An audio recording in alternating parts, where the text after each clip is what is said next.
टूटे ख्वाबों की राख में यादें जलती है रात भर, सांसें भी बोझ लगती है, दिल है तन्हा आँखें तर, खामोशी चेखे मारे है, लफ्जों का कोई मोल नहीं, जिसको दिल अपना समझा था अब वही दिल का कातिल है।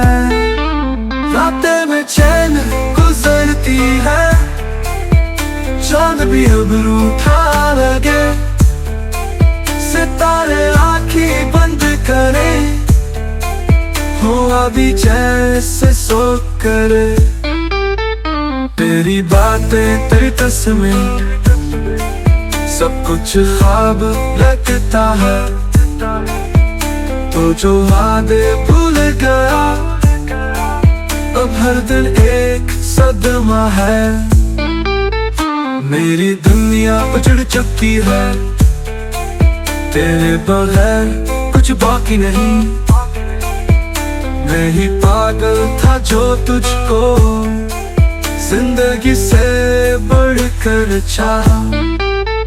हर गली हर मोड़ पे तू यादों की सूरत आ जाए, चाहे भी भूल ना पाऊं तो दिल का रोग बन जाए।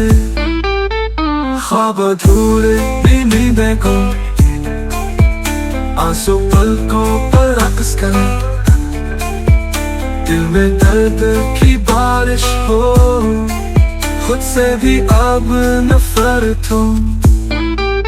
तेरी बेरुखी की चुप में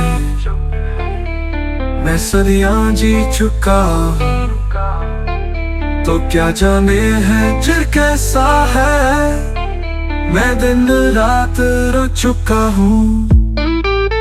जिंदगी की राहों में अब कोई रंग नहीं बाकी, टूटे ख्वाबों की राख है, बस एक तन्हा कहानी।